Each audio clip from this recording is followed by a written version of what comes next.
The stars hung like distant jewels against the void of space, their light barely reaching the observation deck of Lunar Base Alpha. Commander Elena Santos stood with her hands clasped behind her back, her dark eyes fixed on the massive structure floating in the crater below. Even after 3 years overseeing its construction, the sight of the TSS Aegis still took her breath away. The vessel was unlike anything humanity had ever built before. Its obsidian hull seemed to drink in the starlight, the surface rippling with subtle patterns that reminded Elena of oil on water. Nearly 3 kilometers long, the ship's unconventional design bore little resemblance to the sleek, pointed vessels of science fiction. Instead, it followed organic curves and irregular geometries that had initially baffled the engineering team. "Still admiring your baby, Commander?" Dr. Marcus Chen's voice broke through her contemplation. The chief engineer approached with his characteristic quiet steps, a holopad clutched in his hand. His silver-streaked hair was disheveled, suggesting another all-night session with the quantum core calculations. "Someone has to, Marcus." Elena turned to face him, noting the dark circles under his eyes. "You look like you haven't slept in days. Sleep is for people who haven't just cracked the secret of quantum shielding." A grin split his weathered face as he held up the holopad. "The final simulation's just finished. It works, Elena. It actually works." Elena felt her heart skip a beat. After decades of reverse engineering fragments of alien technology, after countless failed attempts and setbacks, they'd finally done it. Humanity had created something entirely new, a defense system that could rival anything the galaxy might throw at them. "Show me," she commanded, leading them to the nearby tactical display. Marcus's fingers danced across the holographic interface, bringing up complex mathematical models and energy distribution patterns. The breakthrough came when we stopped trying to copy the alien approach entirely. Their shield technology relies on brute force, massive energy expenditure to create impenetrable barriers. We took a different path. The display showed a simulation of the Aegis under attack. As energy weapons struck the ship, instead of creating a visible barrier, the hull itself seemed to ripple and flow, the attacks simply ceasing to exist where they hit. "It's not just deflection," Marcus explained, his voice tight with excitement. "The quantum field we've created actually redistributes the energy across multiple probability states. The more powerful the attack, the more it gets scattered across quantum space. In theory, the stronger they hit us, the less effect it has." Elena finished, understanding dawning. "We're not stopping their attacks. We're making them never happen in the first place." Their moment of triumph was interrupted by a sudden alert from the base's eye. "Commander Santos, priority message from Deep Space Array 7. Unknown objects detected entering the solar system." Elena straightened, her military training taking over. Details. A holographic representation of the outer solar system appeared above the tactical display. Dozens of red dots were moving in formation, their trajectory unmistakably aimed toward Earth. Multiple vessels, approximately 300 in number. Size and energy signatures suggest advanced propulsion systems. "No match in our database, Commander." Marcus's face had gone pale. "They weren't supposed to find us this soon. The predictive models gave us at least another decade before." "Models change." Elena cut him off, already moving toward the command center. "Sound general quarters. I want the Aegis ready for launch in 6 hours. 6 hours. Marcus hurried to keep up with her stride. "Elena, we haven't even completed the final system checks. The quantum core is stable, yes, but we haven't tested it under real combat conditions." "Then I suggest you work quickly, Doctor." They reached the command center, where personnel were already rushing to stations, the room bathed in the red glow of alert lights. Because ready or not, first contact is coming early. The next 6 hours passed in a blur of activity, as Elena coordinated with Earth's defense forces and the various space commands. Marcus and his team worked frantically to prepare the Aegis for its premature maiden voyage. The approaching fleet had maintained its course, ignoring all attempts at communication. Standing on the bridge of the Aegis, Alina watched her crew take their stations. They were an elite group, chosen from every nation on Earth, trained specifically for this ship and its unique systems. The bridge design itself was revolutionary. A spherical chamber with gravity plating allowing for three-dimensional operations, stations arranged in a web-like pattern that somehow felt natural despite its complexity. All stations report ready, her XO, Commander David Okonjo, announced. His Nigerian accent was barely noticeable after years of international service. Engineering reports quantum core is stable and shields are operational. Alina nodded, taking her position in the command sphere at the center of the bridge. Very well. Launch control, retract umbilicals, and clear all moorings. It's time to show our visitors that humanity is done hiding in the shadows. The Aegis rose silently from its crater, lunar dust cascading off its hull like water. As it cleared the lunar surface, the first rays of sunlight struck its quantum-treated surface, creating an array of impossible colors that seemed to shift and change with every moment. Multiple ships dropping out of FTL, Tactical announced, their voice steady despite the tension. Reading energy signatures consistent with weapons charging. On the main display, Alina watched as the alien fleet emerged. Their ships were beautiful in their own way, crystalline structures that caught and reflected the sun's light, arranged in perfect geometric formations. The largest vessel, presumably their flagship, was easily twice the size of the Aegis. Their broadcasting, communications reported. All frequencies, multiple formats. Translation matrix is processing. We have a signal. A voice filled the bridge, speaking perfect English with an odd musical quality to it. Attention primitive vessel. This is High Commander Vix of the Kethera Dominion. Your world has been chosen for ascension into our empire. Deactivate your systems and prepare for boarding. Resistance will result in your immediate destruction. Alina allowed herself a small smile. Open a channel. Channel open. Commander. High Commander Vix, this is Commander Alina Santos of the Terran spaceship Aegis. She paused, choosing her next words carefully. Humanity respectfully declined your offer of ascension. We suggest you reconsider your current course of action. There was a moment of silence before Vix responded, amusement clear in their voice. Your primitive vessel, while impressive for your species, cannot hope to stand against the might of the Dominion. We have conquered 1,000 worlds. Your technology is centuries behind ours. This is your final warning. Actually, Alina replied, nodding to Marcus at his engineering station. I think you'll find we're full of surprises. Aegis, activate quantum shield matrix. All hands, battle stations. As the alien fleet opened fire, their energy weapons converging on the seemingly defenseless Earth vessel, humanity prepared to show the galaxy exactly what they were capable of. The real test of the Aegis, and humanity's place among the stars, was about to begin. The space between Earth and Luna erupted in a dazzling display of light as hundreds of energy beams converged on the TSS Aegis. For a breathless moment, the bridge crew watched as the full might of the Kethera Dominion bore down upon their ship. But where there should have been destruction, there was only wonder. The quantum shield matrix performed exactly as designed. Each devastating blast seemed to ripple across the Aegis's hull like raindrops on a pond, the energy dissipating into quantum space in cascading waves of probability. On the bridge, Commander Alina Santos allowed herself a moment of satisfaction before issuing her next command. Tactical analysis of their weapon systems, she ordered, her voice steady despite the continued barrage. Multiple energy weapon types, Commander, reported Lieutenant Sarah Chen, Marcus's daughter, and the ship's tactical officer. Primary weapons appear to be plasma-based, with some form of quantum acceleration. Secondary arrays use focused particle beams. Their targeting systems are remarkable. Not a single shot has missed. Good thing we don't need to dodge, Marcus called from his engineering station, his fingers dancing across holographic controls. Quantum matrix is holding stable at 43% capacity.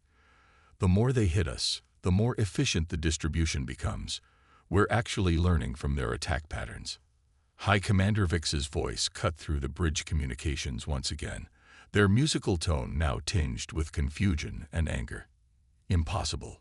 Our weapons are capable of reducing continents to ash. What trickery is this? Elena stood from her command sphere, her dark eyes fixed on the massive crystalline ships surrounding them. No trickery, High Commander. Humanity has simply learned to think differently about defense. Now shall we demonstrate our approach to offense? She nodded to Sarah. Target their secondary vessels. Minimal power, if you please. We're making a point, not starting a war. Targeting solutions ready, Sarah confirmed. Gravitic lance systems charged and aligned. The Aegis is transformed, hull blazed with blue-white light as it channeled unprecedented levels of energy. The quantum probability field began to expand, not just around the ship but reaching toward Earth itself. As the field grew, strange patterns became visible in space, echoes of probability, shadows of possible futures intersecting with the present. Commander, the AI's voice held a note of awe that shouldn't have been possible for an artificial intelligence. I'm detecting quantum resonance from the precursor sites. They're responding to our field. Across Earth, ancient installations buried deep beneath the surface began to activate. In the Mariana Trench, beneath the Sahara, under the Antarctic ice, thousands of sites lighting up in perfect synchronization with the Aegis's quantum field. Streams of energy shot up from the planet's surface, merging with the expanding probability field. Ambassador Zena's misty form writhed in amazement. The sites, they're not just teaching tools. They're nodes in a planetary defense network. A network waiting for humanity to reach this exact moment, Archantrell added, their mechanical eyes whirring as they processed the incredible sight. The world breakers fired, their temporal weapons ripping holes in the fabric of reality itself. But as the causality-destroying energy reached the edge of Earth's new quantum field, something unprecedented occurred. Instead of reality unraveling, the temporal energy was caught in a web of probability, redirected and transformed. Impossible. Supreme Purifier Kextol's voice rang through the command channel. No species should have this level of control over quantum mechanics. This is an abomination against the natural order. Elena stood from her command sphere, her voice carrying the weight of humanity's potential as she responded. You're wrong, Kextol. This isn't an abomination. It's evolution. The precursors didn't choose us because we were special. They chose us because we could learn to do the impossible. The quantum field continued to grow, now encompassing not just Earth, but the entire inner solar system. The Aegis had become a nexus of probability manipulation, channeling power that bordered on the divine. But Elena could see from Marcus's expression that they were approaching a critical threshold. The field is stable, he reported, but we're pushing the limits of what we understand.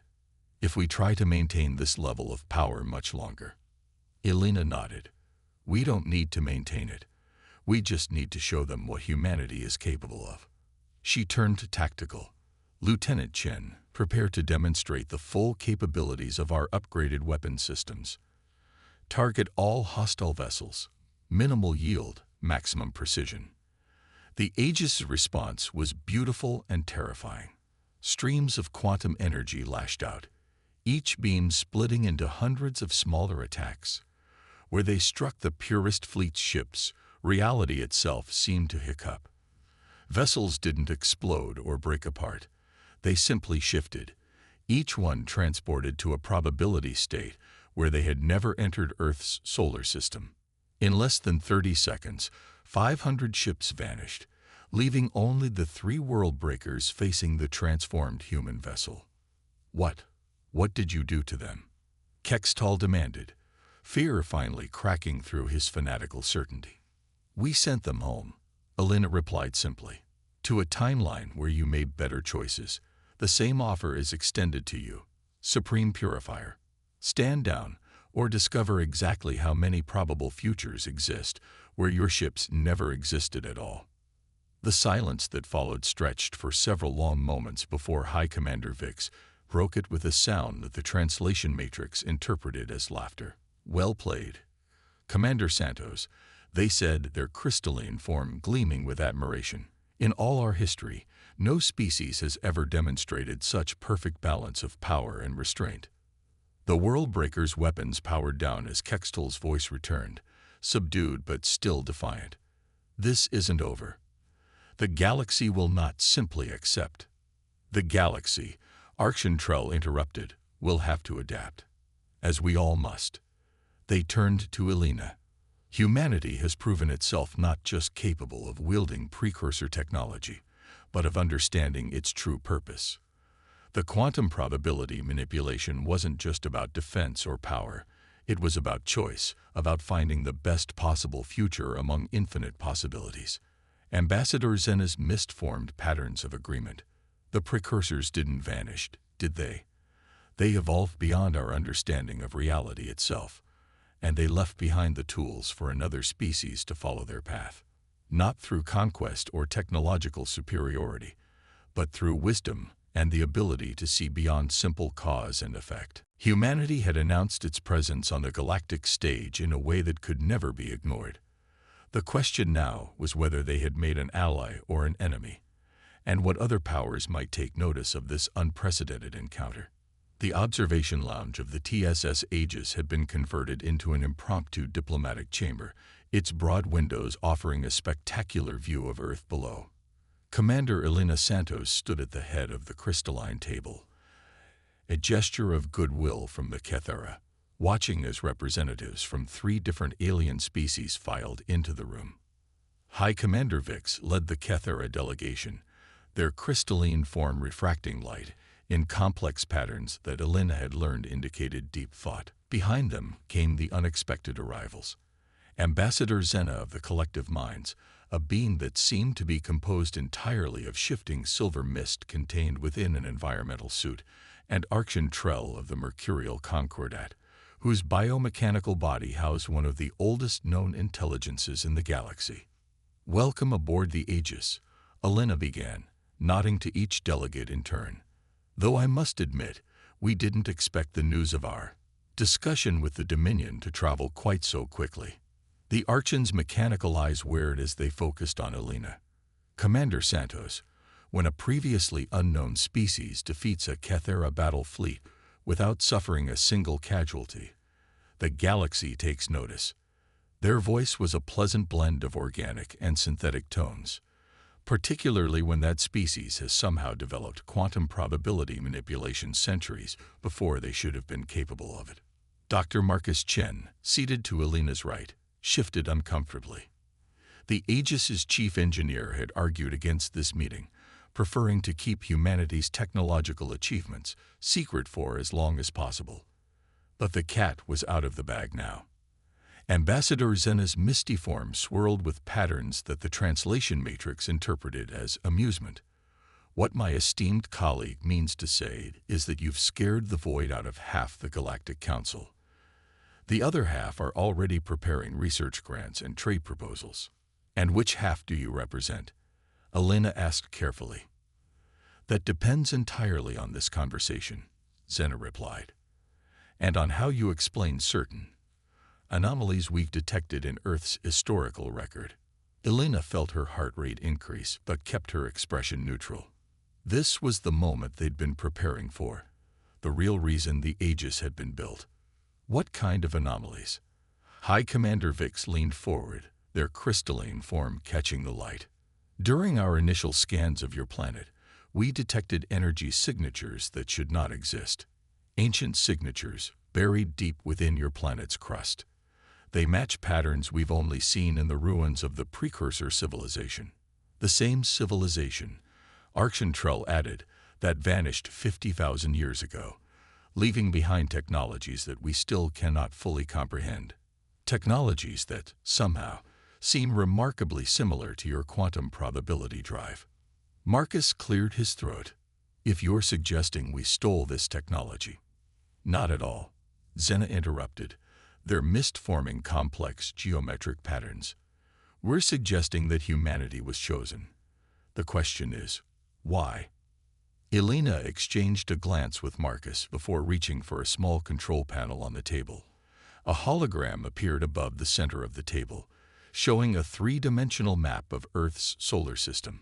Scattered throughout were pulsing points of light, thousands of them. 30 years ago, Elena began, we discovered the first precursor site beneath the Pacific Ocean. We thought it was an anomaly at first, a lucky find. Then we found another in the Sahara, and another beneath the Antarctic ice. She gestured to the map.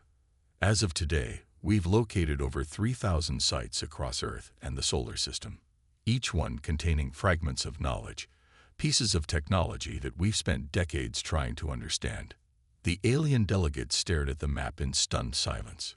Even Vix's crystalline form had gone still. But here's the interesting part, Elena continued.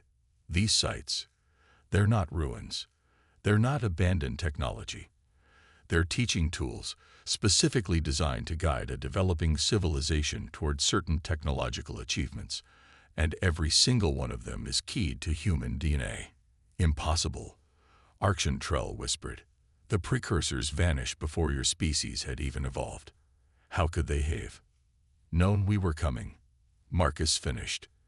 That's the question that's kept me awake for the past decade. The quantum probability drive isn't just a defensive system. It's a key, opening doors to understanding that the precursors left specifically for us. The Aegis itself is built on a combination of their teaching and human innovation. Ambassador Zena's misty form had become almost completely still. The implications, if what you're saying is true, Earth isn't just another world for your empires to fight over, Elena stated firmly.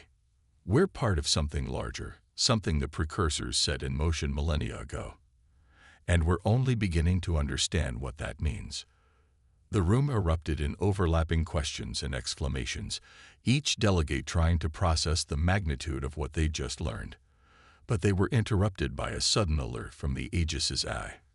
Commander, the AI's calm voice cut through the chaos. We're detecting multiple fold space ruptures at the edge of the solar system. Ships are emerging. Signatures match Keth-era aggressive elements. Vex stood abruptly, their crystalline form flashing with patterns that the translation matrix labeled as alarm and anger. The purest faction. They must have learned of our discussions. Commander Santos, you must understand. These are extremists who believe in Keth-era supremacy above all else. They will not negotiate. Elena was already moving toward the bridge, the alien delegates following close behind. How many ships? Over 500 vessels, the AI responded, including 3 Worldbreaker-class dreadnoughts.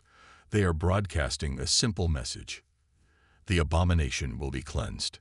As they reached the bridge, Elena took her position in the command sphere, watching as the massive hostile fleet approached. But instead of fear, she felt a strange sense of certainty. The Aegis had been built for this moment, and humanity's path had been laid out millennia ago by beings who had somehow known they would be needed. Well, she said, looking at the assembled alien delegates, it seems we'll have to cut our diplomatic discussion short. Unless, of course, you'd like to stay and see exactly what humanity is capable of when we stop holding back. The subtle smile that crossed her face sent a shiver through even the most seasoned of the alien diplomats. The real test of humanity's place in the galaxy was about to begin, and Elena Santos intended to make sure it was a lesson no one would ever forget. The void between Mars and Earth blazed with the light of hundreds of ships dropping out of fold space. The Keth-era purist fleet emerged like a swarm of angry wasps, their crystalline vessels glowing with barely contained energy. At their heart, 3 massive Worldbreaker dreadnoughts moved into attack formation, their weapon systems already charging. On the bridge of the TSS Aegis, Commander Elena Santos watched the tactical display with calculated calm. Behind her, the alien delegates observed in tense silence, while her crew worked their stations with practiced efficiency. They're not even trying to negotiate, Marcus noted from his engineering station, his fingers dancing across holographic controls. Quantum Core is ready for full defensive deployment. Elena nodded. They're not here to talk. Lieutenant Chen, Analysis of their fleet composition. Sarah's voice was steady as she reported. 527 vessels total. Most are standard Kethera warships, but those world-breakers. She paused, double-checking her readings. They're different. Energy signatures suggest they've been modified with some kind of temporal weaponry. Temporal weapons. Ambassador Zena's misty form swirled with concern. Such technology is forbidden by every civilized species in the galaxy. The risk of causality damage alone. Commander, the Aegis's AI interrupted. The enemy fleet is broadcasting on all frequencies. Audio only. Let's hear it, Alina commanded. A harsh, crystalline voice filled the bridge. Attention human vessel and all allied ships. This is Supreme Purifier Kextol of the true Kethera. Your species represents an unacceptable deviation from the natural order. The precursor sites you have defiled will be cleansed.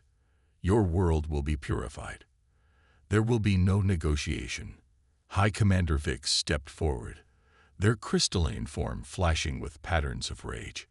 Kextol is a fanatic. His faction believes that only the Kethera are worthy of advancing beyond their current technological level. The presence of the precursor sites on Earth, specifically meant for humans. They trailed off, implications clear. It challenges their entire worldview. Archentrell finished. They would rather destroy Earth than accept that another species might have been chosen for something they were not. Alina's expression hardened. Well, they're about to learn why we were chosen. She opened a channel to the enemy fleet. Supreme Purifier Kextol, this is Commander Santos. You have entered Earth's sovereign space with hostile intent. Withdraw immediately, or we will be forced to respond. The answer came in the form of weapons fire. Hundreds of energy beams lanced out from the purest fleet, followed by the distinctive ripple of temporal distortion from the world-breakers. The attacks converged on the Aegis with devastating force. But something was different this time. Instead of the energy simply dissipating into quantum space, the Aegis's hull began to glow with an intense blue light. Where the temporal weapons struck, reality itself seemed to shudder and twist. Marcus, Alina questioned, noting her engineer's small smile. Remember how I said the quantum probability drive was a key? He looked up from his console, eyes bright with excitement. Well, it just found another lock. The precursors didn't just leave us technology, Commander. They left us upgrades. The Aegis shuddered as its hull began to transform. The quantum-treated surface started flowing like liquid metal, reconfiguring itself into new patterns that seemed to defy the laws of physics. Additional weapons arrays emerged from previously smooth sections, and the ship's entire structure began to emit a soft, pulsing glow. By the first light, Vix whispered, watching as the human vessel evolved before their eyes. This is what they were building toward. Not just a ship, but a key to unlock the precursor's final gifts. Alina felt it too. A change in the ship's very nature, as if the Aegis was becoming something more than the sum of its parts. The tactical displays were showing capabilities that hadn't existed moments before, weapons and defensive systems that seemed to operate on principles that defied current understanding of physics. All hands, she broadcast shipwide. This is the Commander. What you're experiencing is part of the Aegis's designed evolution. Stay focused on your duties. We're about to show the galaxy exactly what humanity and the precursors can do together. She turned to her tactical officer. Sarah, target the nearest world breaker. Let's see what our new weapons can do. The Aegis' response was beyond anything they could have imagined. Beams of pure probability lanced out from the newly formed weapon arrays, each shot creating cascading waves of quantum disruption. Where they struck the massive world breaker, reality itself seemed to unravel. The crystalline vessel didn't explode. It simply ceased to exist in our universe, its matter and energy scattered across 1,000 possible timelines. The purest fleet's formation broke instantly, ships scattering in panic as they witnessed firepower beyond their comprehension. But Kextol was not so easily deterred. The remaining world breakers began charging their temporal weapons to maximum power, preparing to tear apart the very fabric of space-time around Earth. They're going to try to erase Earth from history, Marcus warned, his hands flying over the controls. The temporal weapons are creating a causality cascade that could unwrite the last 100,000 years of Earth's timeline. Alina's mind raced. The Aegis could survive such an attack, but Earth itself would be defenseless against temporal warfare. Unless... Dr. Chen, she said slowly, you once told me that the quantum probability drive doesn't just defend against attacks, it makes them never happen in the first place. Could we extend that effect? Create a quantum probability field around the entire planet.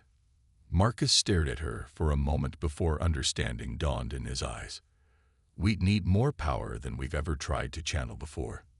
The risks are less than the certainty of what happens if we don't try. Alina finished. She turned to the alien delegates. I suggest you transmit any final observations to your governments now. What we're about to attempt has never been done before.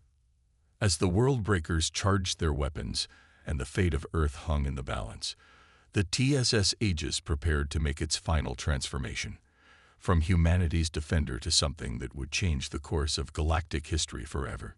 Time seemed to slow on the bridge of the TSS Aegis as Commander Alina Santos watched the world breakers' temporal weapons reach full charge. The massive crystalline ships had positioned themselves in a triangular formation around Earth, preparing to unleash a causality cascade that would erase humanity from history. Quantum core at maximum capacity, Marcus reported, his voice tight with tension. If we're going to do this, it has to be now.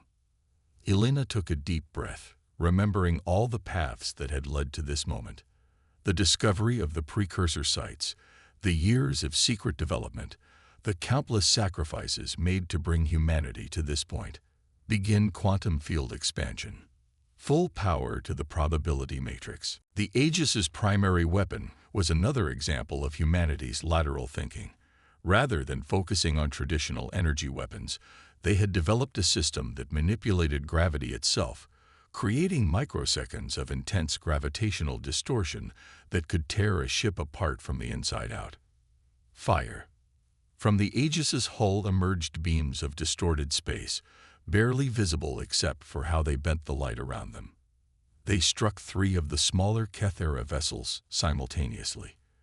The effect was immediate and dramatic. The crystalline ships seemed to shudder, their perfect geometric forms wavering before internal stresses caused them to break apart into clouds of glittering shards. By the first light, Vix breathed, their voice barely a whisper over the comm. What are you? We are humanity, Alina replied simply, and we're offering you a chance to withdraw before this escalates further. The bridge crew watched as the Kethera fleet's perfect formation began to waver. Several ships were already beginning to pull back, their commanders clearly unsettled by the loss of their companions. But aboard the Kethera flagship, a different drama was unfolding. High Commander Vix found themselves confronted by their senior tactical advisor, Sub-Commander Krall, whose crystalline features were set in lines of cold calculation. High Commander, Krall's voice rang through the flagship's command chamber. The humans have revealed themselves to be far more dangerous than our intelligence suggested. The Dominion protocols are clear. Such threats must be eliminated, regardless of cost. Vix's 4-fingered hand tightened on their command staff. They have not killed anyone, Krall. Their demonstration was precisely calculated to disable, not destroy. There may be opportunity here that brute force cannot seize. The Council of Elders will not see it that way. Krall pressed. Order the deployment of the world breakers. We cannot allow such power to exist outside the Dominion's control. Back on the Aegis, Alina watched as the Kethera fleet began to shift its formation. Something's changing, she muttered. Marcus, what are you seeing? The engineer's response was tense. Massive power buildups in their larger vessels. They're bringing something big online. And wait. His eyes widened as new data scrolled across his displays. Alina, they're charging antimatter weapons. Yield calculations suggest city-killer-class ordnance. They wouldn't, Alina breathed. The radiation alone would make Earth uninhabitable. Message from the flagship. Communications announced. Text only. Submit or be unmade. Elena's jaw tightened. They had hoped to avoid this, to demonstrate humanity's strength without requiring its full exercise. But if the Kethera were willing to threaten Earth itself, all hands, she announced shipwide. This is the commander. What happens in the next few minutes will likely be remembered for generations to come. Remember your training. Remember why we're here. And most importantly, remember that we're defending our home. She turned to Marcus. Dr. Chen, initiate the Prometheus Protocol. Marcus paled slightly but nodded. Prometheus Protocol engage. Quantum core shifting to offensive configuration. The Aegis began to change. Its fluid hull rippled more violently now, the quantum-treated surface beginning to emit a soft blue glow.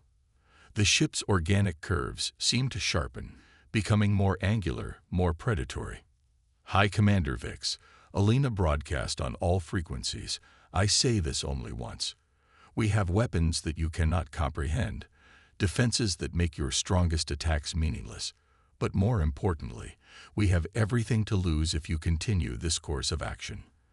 The next move is yours, but know this, if you fire those world breakers, there won't be enough of your fleet left to report back to your Council of Elders. The silence that followed seemed to stretch for eternity.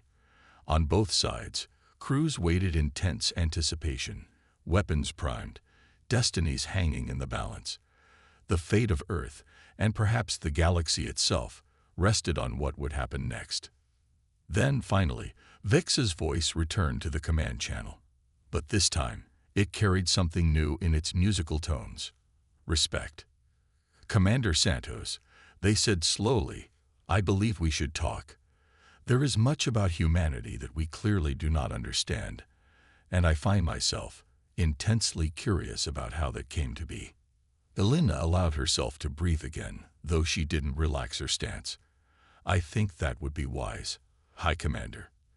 Though I suggest we have this discussion with your world breakers powered down. As the massive alien fleet began to stand down its weapons, Elena caught Marcus's eye across the bridge. The engineer gave her a slight nod. The Prometheus Protocol could be deactivated, for now, but they both knew that this was only the beginning. As the remaining Purist ships retreated from Earth space, Elena looked out at her home planet, now wrapped in a shimmering quantum field that represented humanity's first step into a larger universe. The Aegis had transformed into something beyond its original design, just as humanity would need to transform to face the challenges ahead. Send word to Earth, she commanded. It's time to begin the next phase. The precursors showed us the path. But where we go from here, that's humanity's choice to make. The bridge crew worked in reverent silence as the Aegis's systems began to stabilize in their new configuration. The alien delegates conferred quietly among themselves, already drafting the historic documents that would recognize Earth not just as a sovereign power, but as the inheritors of the precursor's legacy. Humanity had faced its trial by fire and emerged not just victorious, but transformed. The quantum probability field around Earth wasn't just a defense system. It was a beacon, announcing to the galaxy that humanity was ready to take its place among the stars. Not as conquerors or subjects, but as guardians of a legacy that stretched back to the dawn of consciousness itself. As Elena Santos looked out at the stars, she couldn't help but smile. This wasn't an ending. It was humanity's true beginning.